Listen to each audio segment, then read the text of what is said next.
اور گلزار کے ساتھ ایک دو دفعہ میرے کوارٹر میں بھی آ چکا تھا۔ اس نے مجھے سلام کیا اور جھجکتا ہوا ایک کرسی پر بیٹھ گیا۔ یہ کوارٹر کا صحن تھا۔ میں نے سنتری سے کہا کہ وہ گرم گرم قہوہ پلائے۔ سنتری چلا گیا تو میں نے جماعت علی سے پوچھا، ہاں بھائی، کدھر ہے وہ تمہارا لنگوٹیا؟ مجھے تو اس کی شکل بھی بھول گئی ہے، کہیں ڈیلوزی تو نہیں چھوڑ گیا؟ جماعت علی کے چہرے پر پھیکی سی مسکراہٹ ابھری، پشتو کے لہجے میں بولا، وہ ہے تو ڈیلوزی میں، لیکن اس کا دماغ ڈیلوزی میں نہیں ہے۔ کئی دن سے یہ سوچ رہا تھا کہ آپ سے بات کرے، لیکن موقع ہی نہیں مل رہا تھا۔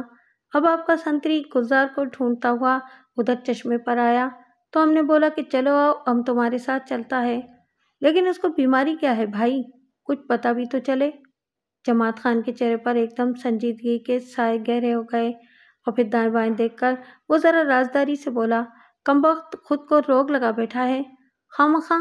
ادھر ایک میم صاحب ٹھہرا تھا نا اس کے کاٹیج میں، بس اسی کا نام لے لے کے آہیں بھرتا ہے، کہتا ہے کہ وہ ہم کو نہ ملا تو ہم مر جائے گا۔ حیرت سے میری آنکھیں کھل گئیں۔ جماعت خان جس میم صاحبہ کا ذکر کر رہا تھا اس کا نام جینی تھا، اور وہ سچ مچ کی میم تھی، بے حد تیز ترار اور چلبلی لڑکی تھی۔ اسے دیکھ کر ہالی ووڈ کی کسی حسین دلکش ساحرہ کا تصور ذہن میں آتا تھا۔ مجھے معلوم ہوا تھا کہ اس کا والد صنعت کار ہے اور لاہور کے نواں میں پرزے ڈھالنے کی اس کی بہت بڑی فیکٹری ہے۔ جینی کے ساتھ اس کی سہیلی بھی تھی، اس کے علاوہ ایک شوفر اور خانساماں بھی تھا۔ جینی اور اس کی سہیلی کے لیے ایک کاٹیج کی ضرورت تھی، لیکن انہوں نے ایک ساتھ 3 کاٹیج کرائے پر لیے تھے۔ ایک میں جینی اور اس کی سہیلی نے قیام کیا تھا، دوسرے میں شوفر اور خانساماں قیام فرما ہوتے تھے، تیسرا کاٹیج اس لیے خالی پڑا تھا کہ کہیں کوئی مہمان نہ آ جائے۔ جینی کی سہیلی پریما گو مقامی تھی، لیکن انگریزی لباس پہنتی تھی اور انگریزی بولتی تھی، اور انگریزوں سے بڑھ کر ماڈرن تھی۔ وہ کسی اعلیٰ افسر کی بیٹی تھی۔ یہ دونوں لڑکیاں تقریباً 2 مہینے ڈیلوزی میں رہی تھیں، اور جتنی دیر رہی تھیں ادھم مچائے رکھا تھا۔ لگتا تھا جیسے انہوں نے قسم کھا رکھی ہے کہ کوئی کام سیدھا کرنا ہی نہیں۔ ان کے پاس نئے ماڈل کی شاندار گاڑی تھی، مگر اس گاڑی پر انہوں نے 6 طرح کے رنگ کر رکھے تھے۔ میں نے اس گاڑی کو ڈیلوزی میں جب بھی دیکھا، ایسی جگہ کھڑے دیکھا جہاں نو پارکنگ کا بورڈ لگا ہوا تھا۔ جینی اور پریما کا لباس بھی اپنی مثال آپ ہوتا تھا، کبھی 10 سال پیچھے کا اور کبھی 10 سال آگے کا فیشن۔ ایک روز میں نے جینی کو ایسے لباس میں شاپنگ کرتے دیکھا کہ سکتے میرے کیا، میں ہی کیا، جس نے بھی دیکھا ہوگا سانس لینا بھول گیا ہوگا۔ لباس کے نام پر اس نے مشکل سے 1.5-2 گز کپڑا استعمال کیا ہوگا۔ میں نے جماعت خان کی زبانی گلزار کے بارے میں سنا تو حیران رہ گیا، کہاں وہ اونچی سوسائٹی کی نخرے باز لڑکی اور کہاں یہ نچلے سے نچلے طبقے کا معمولی سا لڑکا۔ گلزار سے زیادہ آن بان والے تو جینی کے ملازم تھے۔ فوراً میرے ذہن میں آیا کہ گلزار کے ساتھ ضرور کوئی شرارت ہوئی ہے، یا پھر وہ بے وقوف خود ہی کسی غلط فہمی کا شکار ہو گیا ہے۔ شکل و صورت سے وہ بڑا رومان پسند تھا۔ میں نے جماعت خان سے پوچھا، کیا اسے پاگل کتے نے کاٹا ہے کیا؟ آہیں بھرتا پھرتا ہے۔ جس لڑکی کا وہ نام لے رہا ہے اس کے تو ملازم بھی اس سے کہیں زیادہ حیثیت والے ہیں۔ میرے خیال میں تو وہ میرے تمہارے جیسے بندوں سے بات کرنا بھی گوارا نہ کرتی ہوگی۔ جماعت خان نے عجیب سے لہجے میں کہا، اب ٹھیک کہتا ہے نواز صاحب، وہ ہمارے تمہارے جیسے بندے سے بات کرنا بھی گوارا نہیں کرتی، لیکن اس حرام خور گلزار کے ساتھ تو وہ قریب سے قریب تر ہو چکا ہے۔ میں سکتے میں رہ گیا۔ جماعت خان کے ہونٹوں سے نکلے ہوئے الفاظ دھماکوں کی طرح میرے کانوں میں گونجنے لگے۔ جماعت خان نے اپنی بات جاری رکھی، ہم جھوٹ نہیں بولتا نواز صاحب، ہم کو جھوٹ بولنے کی ضرورت بھی کیا ہے؟ ہم نے اب تک کسی کو نہیں بتایا، آپ کو بھی صرف اس لیے بتا رہا ہوں کہ آپ اس کا سچا دوست ہے۔ اس پاگل کو اس مصیبت سے نکالنے کا کوئی چارہ کرے گا۔ ہم 16 آنے سچ کہہ رہا ہے جناب، آپ کا یہ بات بالکل ٹھیک ہے کہ میم صاحب جیسا اعلیٰ لوگ اور ہم جیسا گھٹیا لوگ کے درمیان ہزاروں میل کا فاصلہ ہوتا ہے، پر یہ فاصلہ مٹ گیا جناب، اور مٹانے والا خود وہ میم صاحبہ ہے۔ ہم کو خبر نہیں اس نے ایسا کیوں کیا، پر اس نے کیا اور گلزار کو نیم پاگل بنا کر چلا گیا۔ میں نے اٹھ کر بیرونی دروازہ بند کر دیا اور جماعت خان سے کہا کہ وہ مجھے اس واقعے کی پوری تفصیل بتائے۔ جماعت خان نے اپنے مخصوص لہجے میں بولنا شروع کیا اور دھیرے دھیرے اس واقعے کے اسرار و رموز سے پردے ہٹانے لگا۔ اس نے بتایا کہ یہ 1.5-2 ماہ پہلے کا واقعہ ہے۔ میم صاحبہ کو ڈلہوزی میں آئے 4 ہفتے ہو چکے تھے۔ وہ ہر دوسرے تیسرے دن اپنی سہیلی پریما کے ساتھ گھڑ سواری کے لیے نکلتی تھی۔ جینی اس گھوڑے پر سوار ہوتی تھی جو گلزار کے پاس ہے۔ گلزار کے پاس 2-3 گھوڑے بھی تھے، ان میں سے ایک گھوڑا بڑا شاندار تھا۔ کالج میں ٹھہرنے والے لوگ اکثر اس سے یہ گھوڑا کرائے پر لے لیتے تھے۔ جینی نے پورے 2 ماہ کے لیے اس گھوڑے کا ایڈوانس کرایہ گلزار کو دے رکھا تھا اور اسے حکم تھا کہ ان 2 مہینوں کے دوران گھوڑا ہر وقت تیار رہے گا۔ جینی کے علاوہ کوئی اس پر سوار نہیں ہوگا، خود گلزار بھی نہیں۔ گلزار اس حکم کی پوری پابندی کرتا تھا۔ ہر روز 9 بجے کے قریب گھوڑے کو بنا سنوار کر لگام سے تھامتا تھا اور کاٹیج میں لے آتا تھا۔ اگر میم صاحب نے گھڑ سواری کے لیے جانا ہوتا تو شوفر گلزار کو بتا دیتا تھا، دوسری صورت میں گلزار اسے واپس لے جاتا تھا۔ ایک روز گلزار گھوڑا لے کر کاٹیج پہنچا تو شوفر اور خانسامہ کہیں گئے ہوئے تھے۔ کاٹیج میں صرف پریما اور میم صاحبہ تھیں۔ پریما نے گلزار سے کہا کہ وہ لان میں بیٹھ جائے، میم صاحبہ ابھی باتھ روم میں ہیں، تھوڑی دیر میں نکلیں گی تو بتائیں گی کہ گھوڑا چاہیے یا نہیں۔ گلزار وہیں لان کے ایک گوشے میں گھاس پر بیٹھ گیا۔ گھوڑا اس نے کاٹیج کے گیٹ سے باندھ دیا تھا۔ وہ تقریباً 1 گھنٹہ وہاں بیٹھا انتظار کرتا رہا۔ نہ میم صاحبہ کی صورت دکھائی دی، نہ اس کی سہیلی کی۔ دوسرے گھوڑے والا بھی کہیں دکھائی نہیں دیا۔ 10:30 پونے 11 بجے کے قریب پریما باہر نکلی اور اس نے گلزار سے کہا کہ میم صاحبہ تمہیں اندر بلا رہی ہیں۔ گلزار کا اوپر کا سانس اوپر رہ گیا۔ اسے اندیشہ ہوا کہ ضرور اس سے کوئی غلطی ہو گئی ہے۔ دھڑکتے دل اور کانپتی ٹانگوں سے وہ اندر پہنچا اور اس کے ساتھ ہی اس پر حیرتوں کے پہاڑ ٹوٹنے شروع ہو گئے۔ وہ جیسے ایک حسین اور عجیب و غریب خواب میں کھو گیا۔ اس نے کبھی تصور بھی نہ کیا تھا کہ میم صاحبہ اس سے اس طرح پیش آئیں گی۔ کہاں وہ آسمان کا تارا اور کہاں وہ زمین کا کنکر، لیکن آسمان کا ستارہ کنکر سے کھیلنے زمین پر آ گیا تھا۔ وہ کھیل تھا، خواب تھا یا فریب تھا، گلزار کی کچھ سمجھ میں نہیں آ رہا تھا۔ اس کی کون سی خواہش تھی جو اس روز پوری نہ ہوئی؟ اس سے خدمت کرانے والی اس کی خدمتگار بنی ہوئی تھی اور دل و جان سے اس کی میزبانی کر رہی تھی۔ اس روز گلزار نے اپنی زندگی کا بہترین کھانا کھایا، بہترین سگریٹ پیے، بہترین بستر پر لیٹا، یہاں تک کہ شام کے 7 بج گئے۔ میم صاحبہ نے خوابگاہ کی گہری تاریکی میں گلزار کو مخاطب کیا، آج جو کچھ ہوا اسے بھول جاؤ ہمیشہ کے لیے۔ اگلے روز جب گلزار پھر 9 بجے گھوڑا لے کر آیا تو میم صاحبہ بالکل اجنبی نظر آ رہی تھی۔ نہ وہ مسکراہٹ، نہ وہ نرم لہجہ اور نہ ہی وہ ناز و ادا، کچھ بھی کل والا نہیں تھا۔ یوں لگتا تھا کہ کل کا دن میم صاحبہ کی زندگی میں آیا ہی نہیں، لیکن یہ دن گلزار کی زندگی میں تو آیا تھا، اور ایسے آیا تھا کہ وہ مر کر بھی اسے بھول نہیں سکتا تھا۔ اس واقعے کے بعد میم صاحبہ 3-4 ہفتے مزید ڈلہوزی میں رہیں، لیکن پھر کبھی انہوں نے گلزار سے آنکھ ملائی اور نہ مطلب کے علاوہ بات کی، یہاں تک کہ اگست کے آخر میں وہ واپس چلی گئی۔ اب گلزار تھا اور اس کی بے قراریاں تھیں۔ وہ میم صاحبہ کے عشق میں گرفتار ہو چکا تھا اور رات دن آہیں بھرتا تھا۔ یہ ایک عجیب کہانی تھی جو جماعت خان کی زبانی مجھ تک پہنچی۔ ایسے واقعات عموماً جنوں پریوں کی کہانیوں میں ملتے ہیں اور کسی ہوش مند آدمی کے لیے ان پر یقین کرنا ممکن نہیں ہوتا۔ شاید میں بھی اس کہانی کو سنتے ہی جھوٹ اور خرافات قرار دے دیتا، لیکن چند ہفتے پہلے ایک بات ایسی ہو چکی تھی جس کے سبب میں ایسا نہیں کر سکا، اور جماعت خان کی باتیں سن کر میری رگوں میں سنسناہٹ سی دوڑنے لگی۔ مجھے لگا جیسے یہ واقعہ حقیقت سے زیادہ دور نہیں ہے۔ اب میں آپ کو چند ہفتے پہلے کا وہ واقعہ بتاتا ہوں جو اسی تھانے میں اسی سیزن میں میرے سامنے پیش آیا تھا، اور وقت گزرنے کے باوجود میرے ذہن میں پہلے روز کی طرح تازہ تھا۔ قریبی آبادی سے میرا عملہ سیوک سنگھ نامی ایک شخص کو پکڑ کر لایا۔ یہ شخص راج مزدور تھا اور آبادی میں تعمیر ہونے والی ایک عمارت میں مزدوری کر رہا تھا۔ ٹھیکیدار نے سیوک پر الزام لگایا تھا کہ اس نے اس کے کوٹ سے 100 روپے چوری کیے ہیں۔ یہ کوٹ ٹھیکیدار نے اتار کر کرسی کی پشت پر ڈالا ہوا تھا۔ میرا ASI سیوک کو پکڑ کر تھانے لے آیا۔ سیوک شکل و صورت سے ہی آوارہ سا نظر آتا تھا۔ اس کی عمر 22 سال کے لگ بھگ تھی۔ ہاتھ پاؤں مضبوط اور شانے چوڑے تھے۔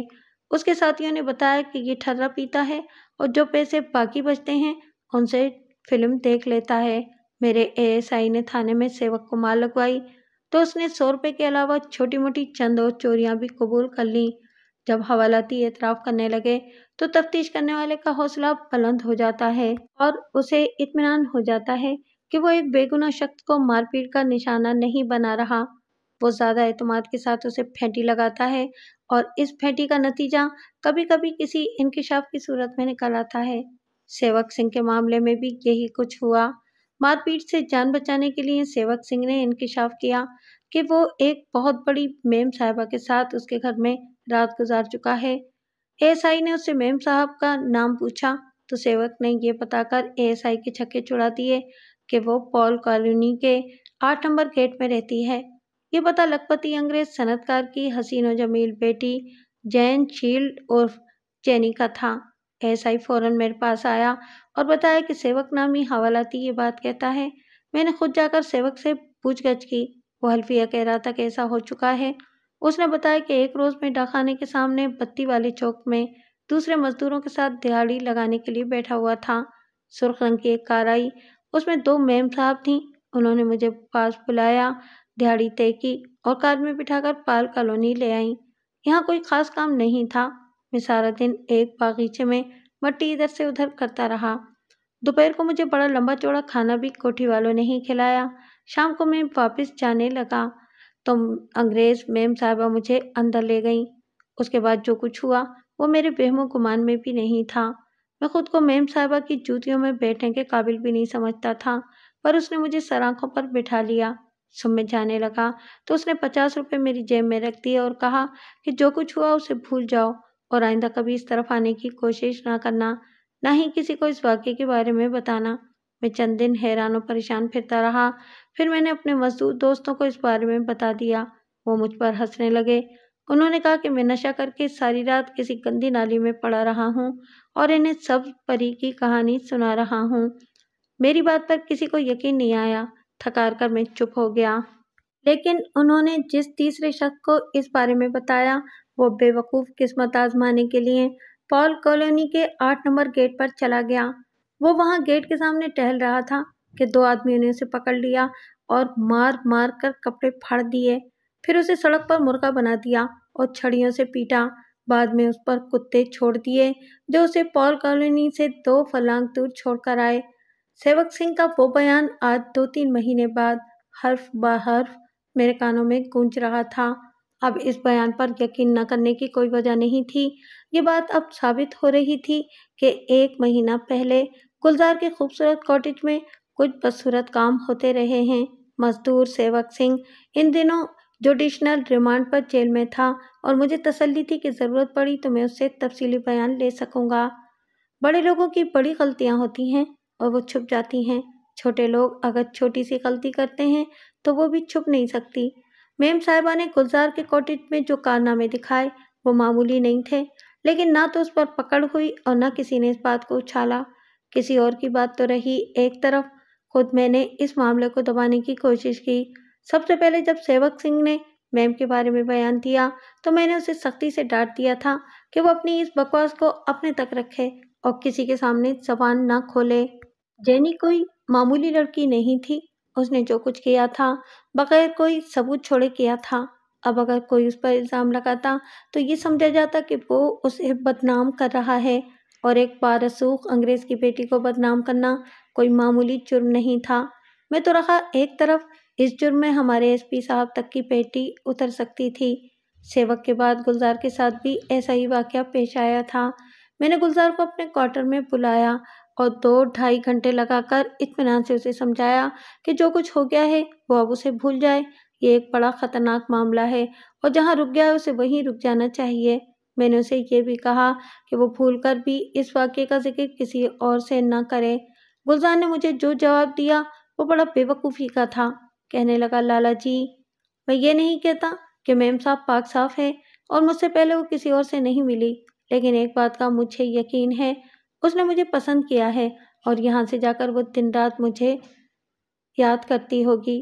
میرا جی چاہا کہ جوتا اتار کر گلزار کے سر پر ماروں تاکہ اس کے دماغ سے عشق کے کیڑے جھڑ جائیں۔ وہ خود کو پرلے درجے کا چغز ثابت کر رہا تھا۔ اس کا رویہ اس نوخیز لڑکے جیسا تھا جو پہلی بار کسی طوائف کے پاس جاتا ہے اور سمجھتا ہے کہ اب وہ طوائف اپنا کام بند کر کے بیٹھ جائے گی اور ساری عمر اس کی راہ تکتی رہے گی۔ میں نے گلزار کو سمجھانے کی کوشش کی، وہ ہوں ہاں میں سر ہلاتا رہا، مگر کوئی بھی بات اس کے دل پر اثر نہیں کر رہی تھی۔ سب کچھ جانتے بوجھتے بھی وہ خیال کر رہا تھا کہ میم صاحبہ اس سے خاص الخاص انداز میں ملی ہے اور کبھی اسے بھول نہیں پائے گی۔ اس نے بڑے فخر سے مجھے بتایا کہ برف باری کے سیزن میں میم صاحبہ پھر یہاں آ رہی ہے اور اس نے وعدہ کیا ہے کہ وہ میرے ہی کاٹیج میں ٹھہرے گی۔ دن گزرتے رہے۔ اکتوبر کا سارا مہینہ سرد اور خشک ہوائیں چلتی رہیں۔ نومبر میں خنکی کچھ اور بڑھ گئی۔ نومبر کے ختم ہوتے ہی برف باری کے آثار نمودار ہونے لگے۔ دسمبر کے پہلے ہفتے میں ہی شدید برف باری ہوئی اور ڈلہوزی نے برف کا خوبصورت لباس پہن لیا اور اسے دیکھنے کے لیے میدانی علاقوں سے لوگ ٹولیوں کی صورت میں یہاں پہنچنے لگے۔ اکا دکا ہوٹل کھل گئے اور گلیوں بازاروں کی ویرانی دور ہونے لگی۔ گلزار بڑی شدت سے میم صاحبہ کا انتظار کر رہا تھا۔